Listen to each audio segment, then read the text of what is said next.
ভিডিওটির থাম্বনেল দেখে আপনারা হয়তো বুঝতে পারছেন আজকের ভিডিওটি কতটা গুরুত্বপূর্ণ। হ্যাঁ বন্ধুরা, কি করলে আপনার পার্টনার আপনার কথাই ভাববে? আপনি নিশ্চয়ই কোনো রিলেশনে আছেন, তাই আপনি চিন্তা করছেন কি এমন করলে আপনার পার্টনারও আপনাকে নিয়ে ভাববে। আপনি কাউকে ভালোবাসেন, কিন্তু সে আপনাকে পাত্তাই দেয় না। আপনি সর্বদা তাকে নিয়ে ভাবতে থাকেন, তার সঙ্গে কথা বলার জন্য অপেক্ষা করে থাকেন, কিন্তু সে আপনাকে পরোয়াই করে না। আপনি SMS করলে তার কোনো রিপ্লাই হয়তো পান না, আর আপনি চান সেও আপনাকে আপনারই মতো ভালোবাসুক, গুরুত্ব দিক, কেয়ার করুক। তাহলে এখন যে বিষয়গুলো বলতে চলেছি তা অবশ্যই মনোযোগ সহকারে শুনতে থাকুন। প্রথমত, আই লাভ ইউ বা আই মিস ইউ এই কথাগুলি যতটা সম্ভব কম বলুন, কেননা বর্তমান সময়ে এই কথাগুলি মুখে বলার অর্থ অনেকটাই কমে গেছে। অনেকে কিন্তু এই কথাগুলি শোনার থেকে কাজে করে দেখানোতে বেশি বিশ্বাস করেন। অর্থাৎ আপনি যদি কাউকে আই লাভ ইউ বা আই মিস ইউ বলেন, এটা বলার থেকে নিজে হাবে ভাবে প্রকাশ করলেই যথেষ্ট। তাই কাজের মাধ্যমে আপনি আপনার পার্টনারকে বোঝান যে আপনি তাকে ভালোবাসেন বা মিস করেন।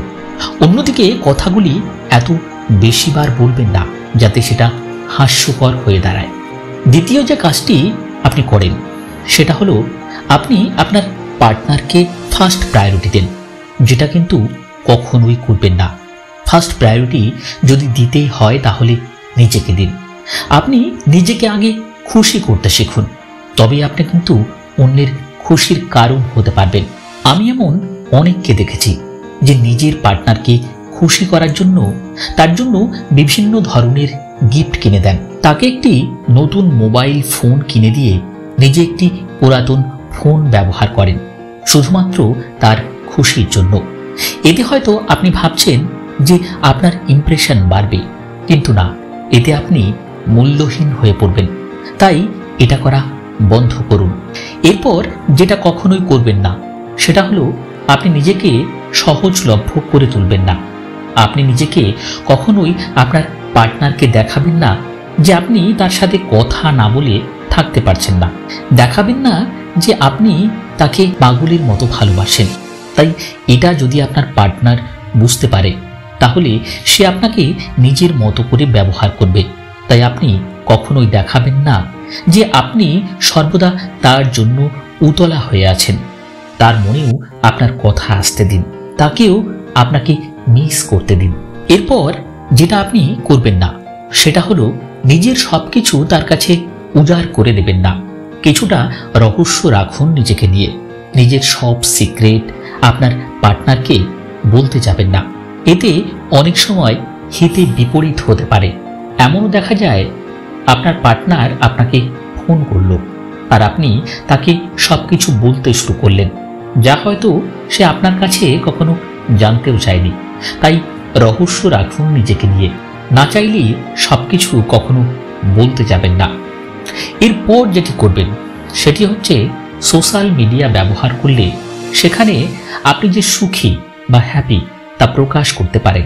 আপনার পার্টনার যেন কখনোই না ভাবে যে আপনি তাকে ছাড়া কিছুই করতে পারবেন না, আপনি তার সঙ্গে কথা না বলে থাকতে পারবেন না। আপনার খুশির পোস্ট করার মাধ্যমে আপনার পার্টনারকে এটা বোঝান যে আপনি তার খুশির একমাত্র কারণ নন। তাকে এটা বোঝান যে সে ছাড়াও আপনার খুশি থাকার কারণ আছে। যদি সে ভাবে সে যতক্ষণ আপনার সঙ্গে কথা না বললে আপনি খুশি থাকতে পারবেন না, এটা যে ভুল তার প্রকাশ আপনি সোশ্যাল মিডিয়াতে বিভিন্ন ধরনের ফটো পোস্ট স্ট্যাটাস দিয়ে প্রকাশ করুন। এতে আপনার পার্টনার বুঝতে পারবে যে আপনি তার হাতের পুতুল নন, তার গোলাম নন। তাকে ছাড়াও আপনার একটি সত্তা রয়েছে। আর সব শেষে এবং সব থেকে গুরুত্বপূর্ণ যে বিষয়টি, সর্বদা আপনার সঙ্গীর সব কথা মেনে নেবেন না, না বলতে শিখুন। যদি মেনে নেন তবে সে আপনাকে চাকর বলে মনে করবে। তাই আপনাকে অবশ্যই না বলা শিখতে হবে সেই সব মুহূর্তে যখন আপনার মনে হচ্ছে আপনাকে প্রায়োরিটি দেওয়া দরকার, কিন্তু আপনি দিচ্ছেন না। আপনার মনে হচ্ছে সে হয়তো কষ্ট পাবে, কিন্তু সত্যিটা হলো মাঝে মাঝে তারও একটু আঘাত পাওয়ার দরকার আছে, যাতে সে অনুভব করে যে রিলেশনে আপনিও আছেন। তাই যখনই মনে হবে কোনো বিষয় নিয়ে বাড়াবাড়ি হচ্ছে, তখন না বলতে শিখুন। আর সবশেষে বলবো, আপনি যদি এই ভুলগুলি করে থাকেন বা করছেন, তাহলে নিজেকে আস্তে আস্তে শুধরে নেওয়ার চেষ্টা করুন।